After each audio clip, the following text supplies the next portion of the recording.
What is up, good people? Jungle Inc. here. Hope you're doing well. I've changed my mind about the Canary Network. When Weezy Win first threw that out there, I said it's unnecessary, and I had all my reasons why. But I'll tell you this, he's changed my mind today. He responded to one of my posts on X, and he said, you know what? Here's what I think would have happened if we had a Canary Network for the XRP Ledger. AMMs would have launched live on the Canary months ago. So he thinks they can get things like that amendment on a live network with real money much quicker. And anyway, he goes through his whole thought process, talking about, what, we would have picked up on this error on a live network. It's a step higher than like a test net. And this is what I would tell you. What do I know at the end of the day? I can sit here with opinions. I'm not some all-knowing oracle, and I'm not the one building stuff. And so if one of the key architects here that's building out all the infrastructure and our wallets and all of this stuff, us rockstar developers telling us this is important, this will be useful, I'm not going to argue with the guy. He's made his case. He makes a compelling case for that functionality, for that additional network. And further, he's the one doing the building, not me. So if he says this is an important tool, hey, I'm going to get behind it. I'm not going to go after it anymore. So I've changed, I've flip-flopped, whatever you want to call it, but fine, bring on the Canary Network.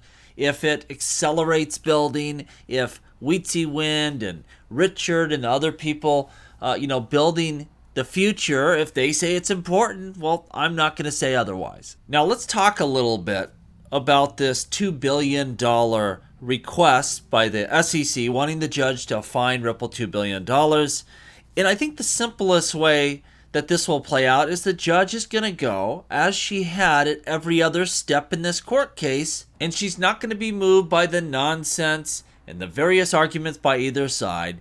She's going to rule based on what the law states, how many of these sales that are illegal securities offerings took place under U.S. jurisdiction. We don't know that yet.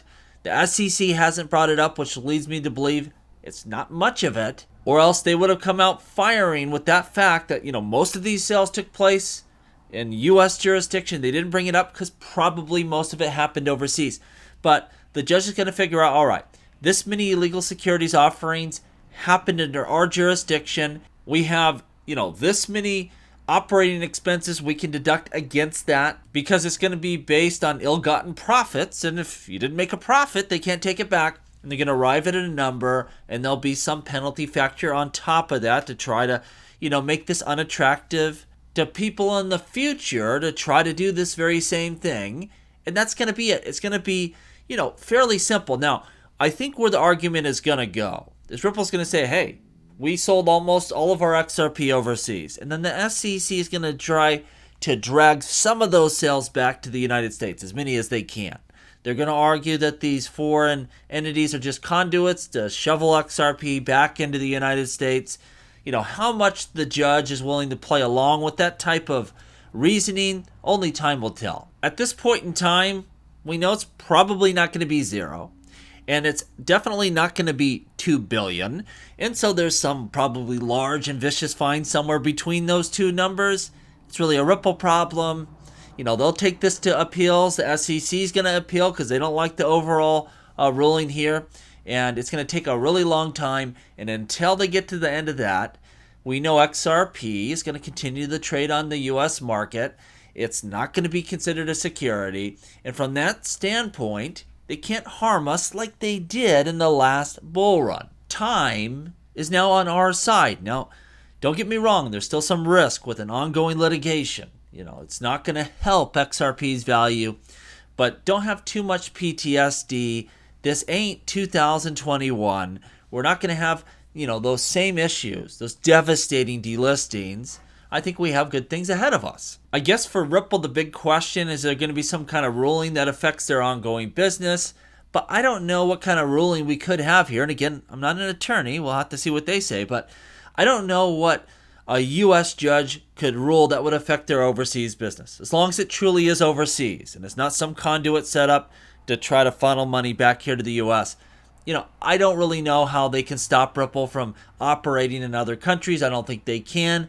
I don't think there's a lot that can be done here. To date, this judge has been very fair, willing to dig into the issues. and give us reasonable rulings that are based on law that anyone can follow. And I don't think that's going to stop here. Doesn't mean it's all going to go Ripple's way. Doesn't mean they're not going to have to pay some incredibly large fines. I'm sure they will. But it's going to be a ruling we can look at, we can understand, and will give us some clarity going forward as cryptocurrency investors and for entrepreneurs and businesses like Ripple. This is a good thing overall because we finally get more and more answers here. I'm hearing some rumblings. We may see a Litecoin ETF, and I find that surprising for this reason. I just don't think there'd be enough demand there. I don't think there'd be enough demand from institutional investors, from people that are not already in crypto, where they're going to want to buy a Litecoin ETF, at least not right now. I think next on deck has to be Ethereum. Even there, I think it'll have significantly less interest than we see from Bitcoin, but that's next on deck, and I don't think we can move forward until that one gets across the finish line. I just don't see Litecoin as being an attractive alternative, not at least to enough people to necessitate an ETF, but who knows? Maybe the demand's out there, maybe we see it go across the finish line. Only time will tell.